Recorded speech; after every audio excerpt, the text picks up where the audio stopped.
시편 73편 17절부터 28절입니다. 먼저 오늘 본문은 시편의 부제가 아삽의 시라고 되어 있습니다. 이 아삽에 대해서 먼저 제가 찾아보았습니다. 성경에 한 약 4명 정도의 아삽이 나오는데요. 아마도 오늘 본문의 아삽은 다윗 왕 때 예배 음악을 세우는 데 공헌했던 레위인으로 보입니다.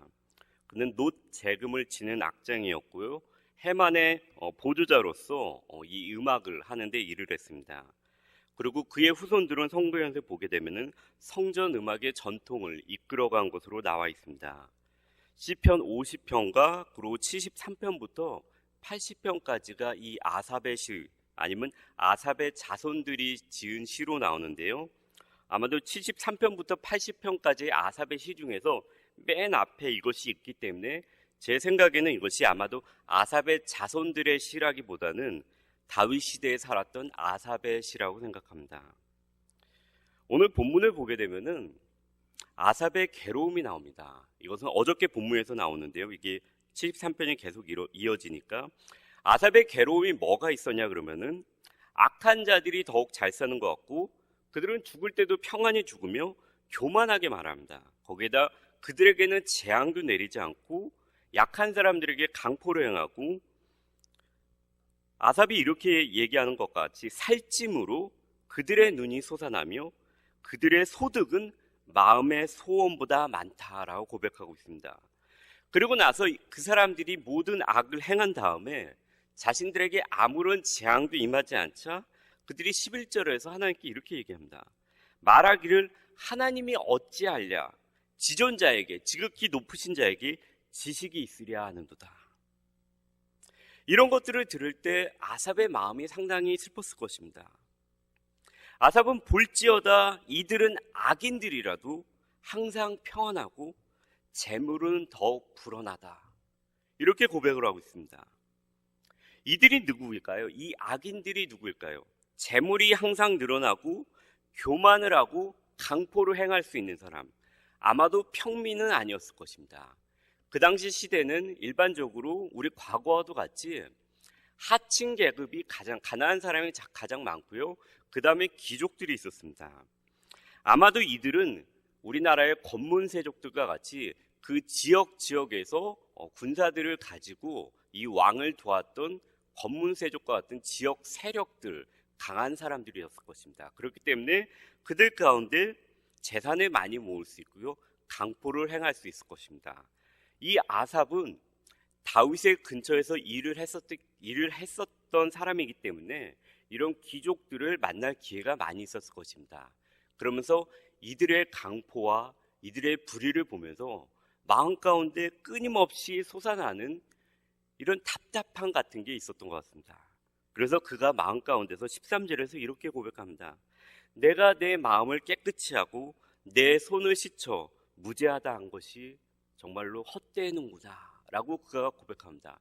제가 정말 하나님 안에서 의롭게 살기 위해서 죄 없다, 하나님께서 보시기에 깨끗하다라는 삶을 살기 위해서 그가 열심으로 노력했지만 그들을 보는 순간 자신이 했던 것에 대해서 힘이 빠지고 의미가 없는 것 같아 느껴지는 것입니다. 우리도 인생 가운데 이럴 때가 있습니다. 이러한 슬픔과 힘이 빠지는 순간이 우리에게 올 수가 있습니다. 인생을 살아가면서 하나님을 믿지 않는 자들이 더욱 평안히 살아가고 2대, 3대에 걸쳐서 더욱 잘 사는 것을 경험할 수 있습니다. 이런 고민 가운데 이제 아삽이 노력을 하게 됩니다. 그는 포기하지 않습니다. 그냥 이런 일이겠지 하고 내버리지 않습니다. 알기 위해서 노력합니다. 오늘 본문의 시작인 16절에서 내가 어쩌면 이를 할까 하여 생각한지 그것이 내게 심한 고통이 되었더니 너무나도 고민을 했기 때문에 이것이 자신의 마음 가운데 심한 고민이 되었다고 얘기하고 있습니다. 내가 믿는 것이 실제 상과 다르게 진행이 될 때, 즉 내가 믿고 있는 진리가 살아가는 실상과 다를 때 우리는 고민할 수밖에 없습니다.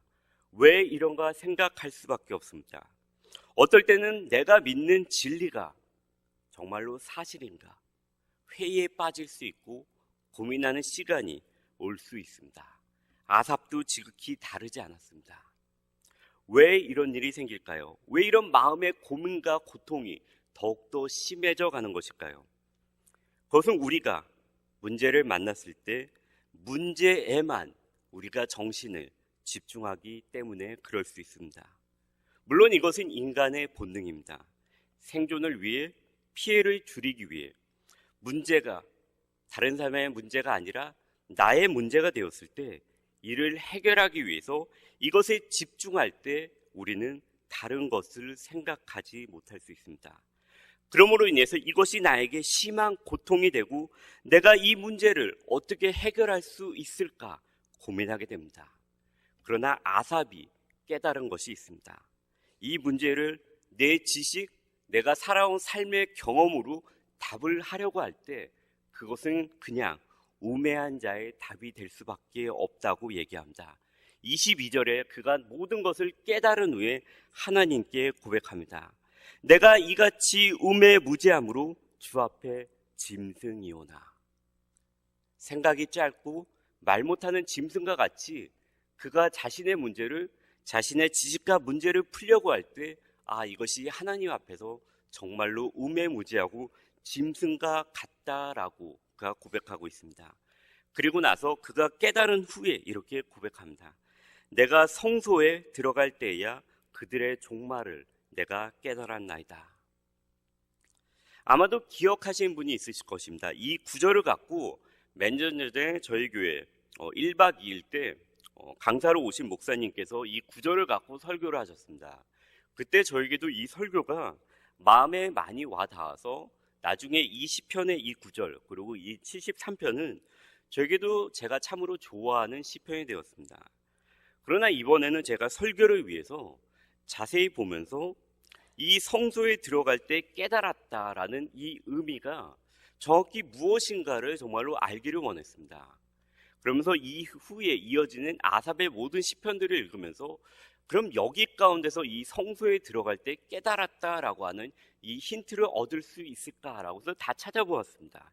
그러나 제 개인적으로는 힌트를 찾지 못했습니다. 그래서 한번 원어를 찾아보기로 했습니다. 그래서 이 성소라는 단어가 과거에 어떻게 쓰여졌는지를 한번 찾아봤습니다. 먼저 우리는 이 성소를 구분할 필요가 있습니다. 성소는 지성소와 성소로 구분되어 있습니다. 성소, 물건 여러 가지 기물들이 있는 성소가 있고요. 지극히 거룩하다는 지성소가 있습니다. 근데 이 원어의 단어는 이 성막, 이 성소와 지성소로 구분되는 이 성소를 의미하는 것은 아니었습니다. 먼저 성막에 대해서 한번 보도록 하겠습니다. 성막은 하나님의 임재의 상징으로 성소와 지성소 그리고 마당으로 구분이 되었습니다.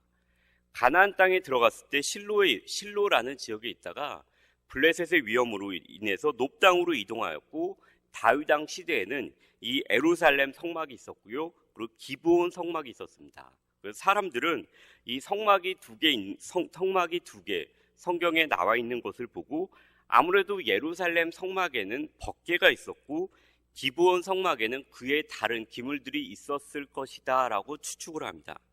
물론 정확한 것은 알 수 없습니다. 두 곳 중에 한 곳에 성막과 법궤와 기물이 모두 다 있었을 수도 있습니다. 근데 오늘 이 아삽이 말하는 이 성소는 아무래도 제가 생각할 때는 넓은 의미에서 성소를 얘기하는 것 같습니다. 그 성막과 그 주변의 모든 장소, 거룩한 곳이라는 그 성소를 얘기하는 것 같습니다. 또한 이 성소는 솔로몬 성전과 같이 위대한 건물이 아니었습니다. 그렇기 때문에 그가 이 성소에 들어갈 때 이 건물이 솔로몬 시대와 같이 웅장하였다면은 이 성소에 들어갈 때 이렇게 하나님이 거주하는 곳은 이렇게 웅장한데 이제야 내가 깨달았다. 악인이 왜 그런지 깨달았다라고 느낄 수 있는 그런 공간은 아니었습니다. 좀 더 작은 규모로서 그가 성소에 들어갈 때 이를 깨달은 것은 아마도 이 성소라는 단어가 처음 사용된 것이 출애굽기에 이 홍해가 갈라지고 나서 이스라엘 백성들이 이 홍해를 따라서 건넌 다음에 이집트 군대가 따라왔을 때 이 홍해의 물이 그들을 덮치게 됩니다. 그래서 15장 17절에서 모세가 노래를 하게 됩니다. 주께서 백성을 인도하사 그들의 주의 기업의 산에 심으시리이다. 여호와의 이는 주의 처소를 삼으시려고 예비하신 것이라. 주여 이것이 주의 손으로 세우신 성소로소이다. 아마 성소로 들어갈 때 그가 이 구절을 생각했을 수도 있습니다. 이스라엘 사람들은 토라라고 불리우는 이 모세오경의 많은 부분을 암송하였기 때문에 그가 성소에 들어갔을 때 이 구절을 생각했을 수도 있고요. 아니면 그가 성소에 들어갈 때 성소 앞에서 예배하는 많은 레위인들의 찬송 가운데서 이것을 들었을 수 있습니다. 그러면서 오랜 이집트의 생활 가운데서 악인들이 그렇게 번성하였지만, 이스라엘 백성들을 핍박하였지만 결국에 하나님께서 그들을 일치에 없애우셨던 것을 아마도 기억하셨을 수 있습니다. 이것을 뒷받침하는 것은 오늘 19절에 그들이 어찌 그리 갑자기 황폐되었는가 놀랄 정도로 그들은 전멸하였나이다. 그들이 갑자기 황폐되었다고 얘기합니다. 그들이 전멸하였다고 얘기합니다. 그가 성소에 들어갔을 때 아마 이 구절을 생각하였을 수도 있습니다. 아니면은 이제 두 번째로 이 성소라는 단어가 나오는 것이 시내산에 도착해서 하나님께서 이스라엘 백성과 언약을 세우시고 나서 모세를 불러서 이 성소를 지을 예물을 성소를 지을 때 어떻게 지으라 하는 것을 말씀하십니다. 이것이 25장부터 31장까지 계속되는데요. 하나님께서 25장 8절에서 내가 그들 중에 거할 성소를 그들이 나를 위하여 짓되라고 말씀하시면서 그들이 성소를 지을 때 어떤 재료를 사용해야 되고 제사장의 옷은 어떻게 해야 되고 이것을 31장까지 계속해서 말씀하십니다. 그리고 나서 32장에 금송아지 사건이 나옵니다. 아마 레위인이라면 이 금송아지 사건을 결코 잊을 수 없을 것입니다. 이 아삽도 레위인이었습니다.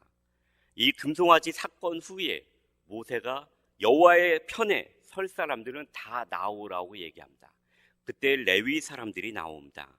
그리고 나서 레위 자손이 모세의 말대로 행하며 이날의 백성 중에 3,000명가량이 죽임을 당하리니, 하나님 앞에서 악을 행하는 자들이 하나님께서 그냥 놔두시는 것 같았지만 이 일을 통해서 하나님께서 심판하신다는 것을 보여주셨습니다. 오늘 결론은 이렇습니다. 아삽이 이렇게 얘기합니다. 28절에서 내 육체와 마음은 쇠약하나, 이것은 다르게 해석을 하면은 내 육체와 마음은 실패할 수 있으나, 우리가 세상을 살아가면서 우리가 많은 문제를 만나거나 주변 가운데서 어떻게 이런 일이 하나님이 살아계시는데 일어날 수 있는가라는 이런 일이 생길 수 있습니다. 우리가 그때 그 문제를 보면서 나의 지식, 나의 경험으로 답하려고 고민할 때 내 육체와 마음은 쇠약해지고 내 육체와 마음으로는 그것을 실패할 수 있습니다. 그러나 우리가 성소에 들어갈 때 성소 가운데서 하나님의 경륜을 찬양하고 하나님이 어떻게 인생을 이끌어 오셨는가를 우리가 말씀 가운데 들으며 찬양하는 것을 들을 때 우리는 이 세상에 사는 것이 모든 것이 아니구나. 하나님께서 하나님의 때를 갖고 계시고 하나님의 순간에 이 악인들을 심판하신다는 것을 우리가 깨닫게 됩니다. 그렇기 때문에 우리의 교회는, 아니면 우리의 삶의 모든 곳은 구역 예배가 될 수도 있고요. 우리의 삶의 모든 곳이 될 수 있는 그곳은 바로 하나님의 피난처가 되어야 됩니다. 오늘 9절의 마지막은 그는 이렇게 얘기합니다.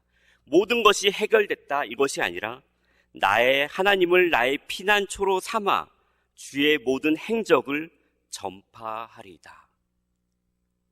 하나님의 성도로서 살아가는 것은 모든 문제가 없는 삶이 아니며 부강상 축적되는 삶이 아닙니다. 하나님을 피난처로 삼아 주의 행적을 계속해서 전파하는 것이 바로 우리의 삶이 되어야 될 것입니다. 동시에 이것은 우리 교회의 삶이 되어야 될 것입니다. 사람들이 우리 교회에 왔을 때, 우리가 우리의 교회에 왔을 때 주님의 행적이 전파되는 교회일 때 우리는 그 안에서 아삭과 같이 하나님의 말씀을 들을 때, 하나님의 찬양을 들을 때, 아, 내가 고민하던 그 고민이 이제야 해결되었구나. 하나님께서 해결하실 거구나. 하나님의 때에 하나님께서 그들을 분명히 심판하실 거구나라는 것을 다시금 생각할 수 있게 될 것입니다. 우리의 교회가 이런 교회가 될 수 있기를 우리 모두 노력할 수 있는 저와 우리 모두가 되었으면 좋겠습니다.